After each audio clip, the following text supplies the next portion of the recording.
నమస్తే అండి, welcome to Akshu and mom's kitchen.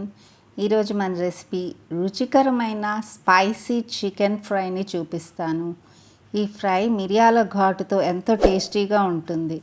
ఈ పెప్పర్ చికెన్ ఫ్రైకి కావాల్సింది చికెన్ ఒక 1/2 kg చిన్న చిన్న ముక్కలుగా తీసుకోవాలి. దీన్ని బాగా క్లీన్ చేసిన తర్వాత ఈ చికెన్లో 1/2 టీ స్పూన్ ఉప్పు, 1/2 టీ స్పూన్ పసుపు, 1 స్పూన్ అల్లం వెల్లుల్లి, కొంచెం నిమ్మరసం తీసుకొని బాగా కలుపుకోవాలి. ఇలా కలిపిన చికెన్ ఒక 10 నుంచి 15 నిమిషాలు నానపెట్టుకోవాలి. ఈలోగా 2 ఉల్లిపాయలు సన్నగా కట్ చేసి ఉంచుకోవాలి. ఇప్పుడు ప్యాన్లో 2 లేక 3 గరిటెల ఆయిల్ వేసుకోవాలి. నూనె కాగిన తర్వాత మనం ఈ సన్నగా తరిగిన ఉల్లి ముక్కలు వేసి గోల్డెన్ బ్రౌన్ అయ్యేదాకా వేయించాలి. ఇప్పుడు గోల్డెన్ కలర్లోకి రాగానే ఇందులో 1-2 బిర్యానీ ఆకులు, ఇందాక కలిపి పెట్టుకున్న చికెన్ అందులో వేసి బాగా కలపాలి. 1 టీ స్పూన్ అల్లం వెల్లుల్లి వేసి హై ఫ్లేమ్లో ఉంచి 2 నిమిషాలు బాగా కలపాలి. తర్వాత మూత ఉంచి 10 నుంచి 12 నిమిషాలు మీడియం ఫ్లేమ్లో ఉడికించాలి. మధ్య మధ్యలో కలపాలి. ఈ చికెన్ ఉడికేలోగా మంచి కమ్మగా ఉండే మసాలా ప్రిపేర్ చేసుకుందాం. మిక్సీ జార్లో 1 ఫుల్ టీ స్పూన్ మిరియాలు, 1 టీ స్పూన్ ధనియాలు, 1/2 టీ స్పూన్ జీలకర్ర, ఒక 5-6 లవంగాలు, 2-3 యాలుకలు,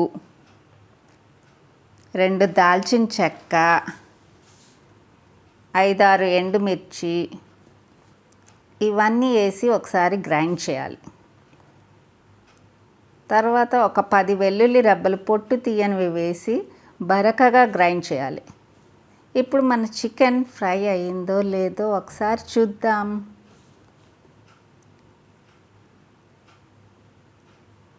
ఇప్పుడు ఇందులో మనం తయారు చేసిన మసాలా పొడిని ఒక 2 స్పూన్లు వేద్దాం.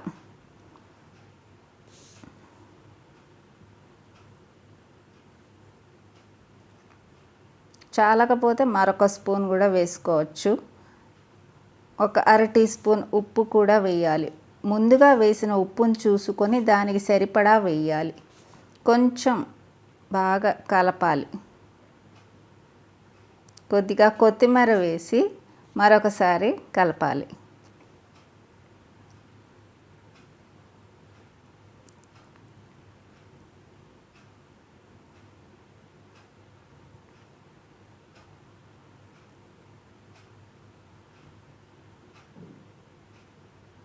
ఇప్పుడు మూత పెట్టి సిమ్లో మరొక 6-7 నిమిషాలు ఉడికించాలి. మసాలా మాడకుండా మధ్య మధ్యలో కలుపుతూ ఉండాలి. ఆయిల్ సపరేట్ అవ్వగానే చికెన్ రెడీ అయినట్టు. ఒకసారి నొక్కి చూస్తే ఉడికిందో లేదో తెలుస్తుంది. ఇప్పుడు కొత్తిమీర వేసి బాగా కలపాలి. ఎంతో tasty and spicy chicken fry ready. ఈరోజు చేసిన చికెన్ ఫ్రై మీకు నచ్చితే ఈ వీడియోని మీ ఫ్రెండ్స్కి షేర్ చేయండి, లైక్ చేయండి. Thank you for watching.